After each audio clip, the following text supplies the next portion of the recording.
Swordfish, grilled chicken breasts. I don't know if they have an a la carte menu. They say before landing. I'm not sure. Well, we'll find out. Usually it's pretty good. So one thing they did was put our sleeping stuff on before our meal. I'm not sure how that's going to work. You're going to get shit all over your blanket? I don't know. I guess. But, you know, it's nice. Looks nice anyway. We'll see. A little bit of idea where we're going. We're headed. Takes us 10 minutes to get to Kalamazoo. You're driving. It's 3-4 hours. Who knows? Looks like we're gonna go over Goose Bay. I mean, now we'll see.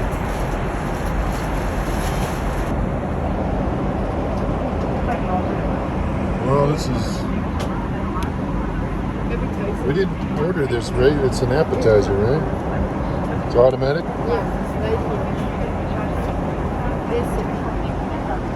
Mozzarella something or other? Oh, okay. Alright, well, it's our world. Alright, well that's what it looks like when it's opened up. Metal forks, metal knives. Don't try to bring one through the airport, but get one on the plane, why not? And, I don't know what that is, some kind of sauce. That's, oh, some kind of cheese, mozzarella, and tomato. And mousse, I know that, and then some other stuff. Looks good.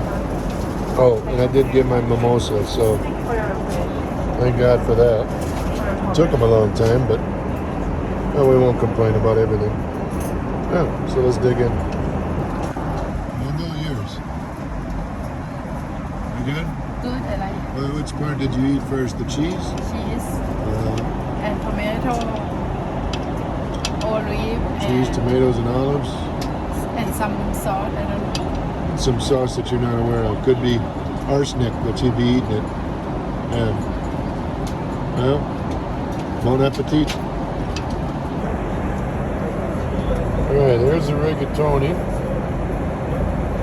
that was offered for a meal. I guess what they did is they brought us all the cold stuff first. I ate dessert. My wife ate dessert. We didn't know how they were going to serve it. So we got into the dessert thing. She got the swordfish. That's good. Some coffee. They didn't ask me if I wanted something to drink, so I got nothing. Eventually, I guess I'll be able to ask for more, but when they do they took my order too. Oh well. Oh well. I'll dive in and let you know. Where did you find it? I keep it. See, there you go. That's what happens when you steal my stuff, and I get irritated, and then you go, why? She took my mask, guys. This is my mask. And she took it and hid it and made me look everywhere for it and get stressed about it. So this is breakfast. I don't know. I slept pretty good, I think. Uncomfortable for the first, I don't know, 2 hours, and then I found a spot that I could sleep in. These seats, as you can see, they're just barely wide enough. You can do What? You can do What do you want me to do? or you cannot turn the camera from here. No. Oh, I don't know. Maybe. No, not for video. Maybe not for video. Well, anyway, while my wife's messing around with my production quality again, they were narrow. I mean, my shoulders, I'm almost at the thing, so just okay. I'll let you know how it was.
change planes to Etihad, which required a test before 72 hours.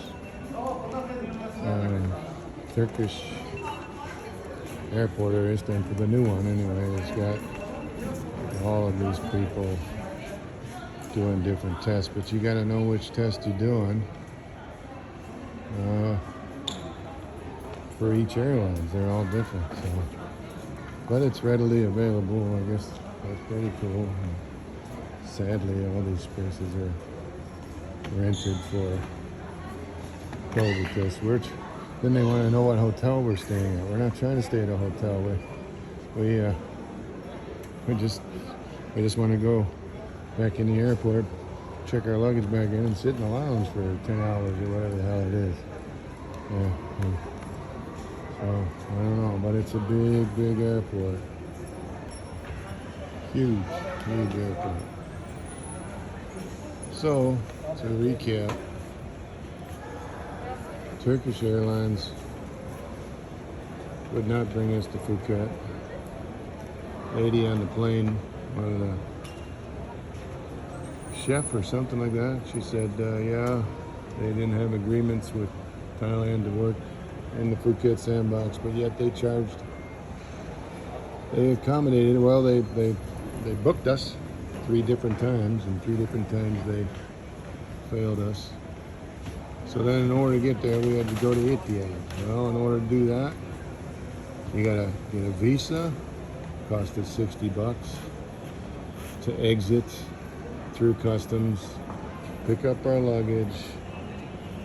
Now we gotta get another test, go back through customs, check in our luggage, get ticketed for our new flight with all of our new information, and hopefully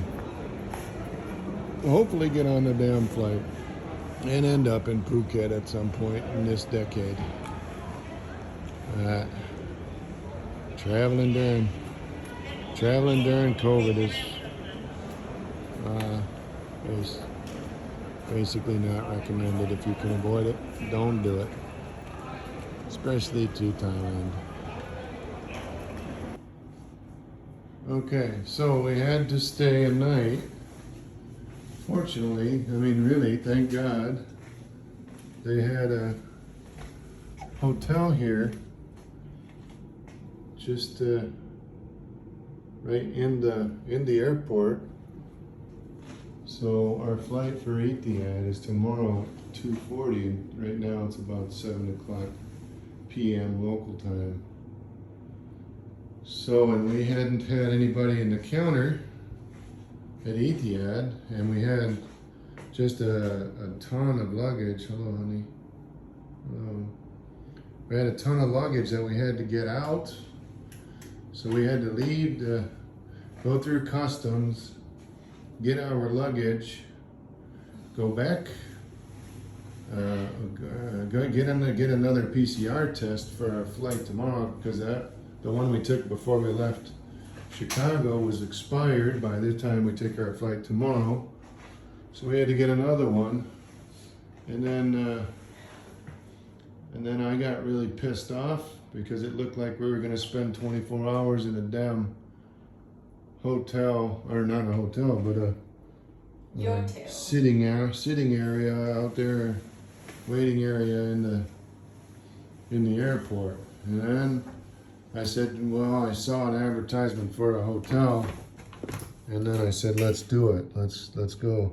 So it ends up being $150, which I gotta be honest with you. There's the airport.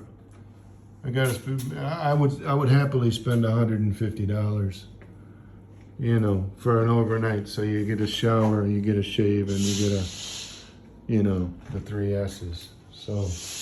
So I would recommend this to anybody who's interested.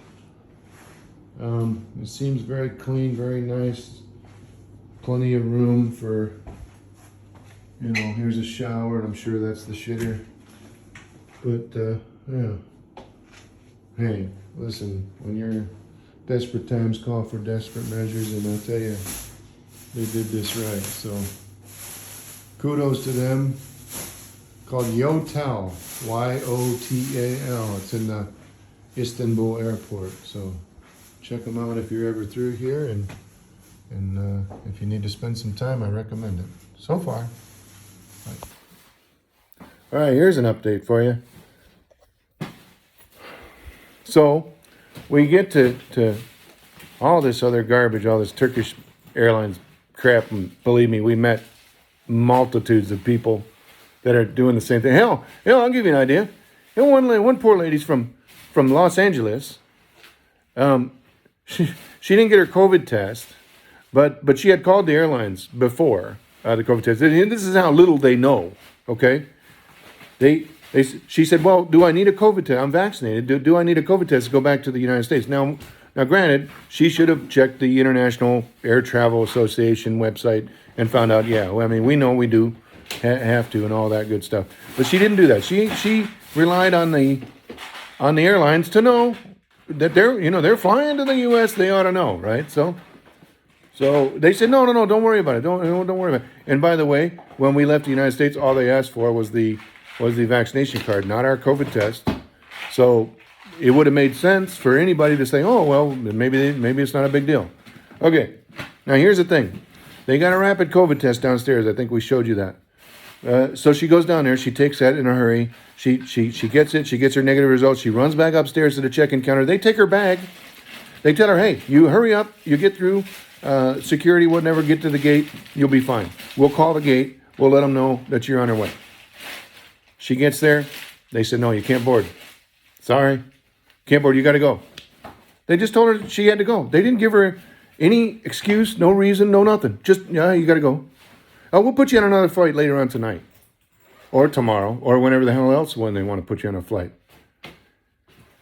So that's her story. Well, from what we did, we went down to, we're in Turkey. So we went to the Turkish, I don't know what they call it, solution center or whatever the hell they could, customer service. I can't call it customer service because it is not at all customer service. Believe me, they treat you like you're a prisoner trying to escape their prison. I don't know what the hell they call it, but there it is. So we talked to this lady. She has no clue what we're talking about. Absolutely no idea. We're saying, look, you guys canceled our flight from Turkey to Phuket, Thailand. It's your fault. You need to do something about it. No, sorry, we can't do anything about it. But you could bring us from Chicago to Turkey, land us here, and what? Expect us to just what? Integrate into Turkish society? Because the next plane they offered us was the 21st. Now today's the 9th. They're the 21st. It ain't working. So what do we have to do? We change flights. We get on an Etihad flight. Now, my wife goes through the trouble of booking the flight and everything. It costs us another couple $1,000s to fly over to Phuket. But they have difference in baggage numbers, the weight and for the baggage. So now, the baggage that we came over from Chicago, what are we gonna do? What are we gonna do with that? We're gonna throw it away. Because you can't put it on the plane, or you're gonna have to pay an extra fee. Well, the fees are outrageous. The fees are like, for an extra 30 kilograms, like $1,000, right? So we're stuck. We're absolutely stuck. Believe me, this is not over yet. We're not done yet.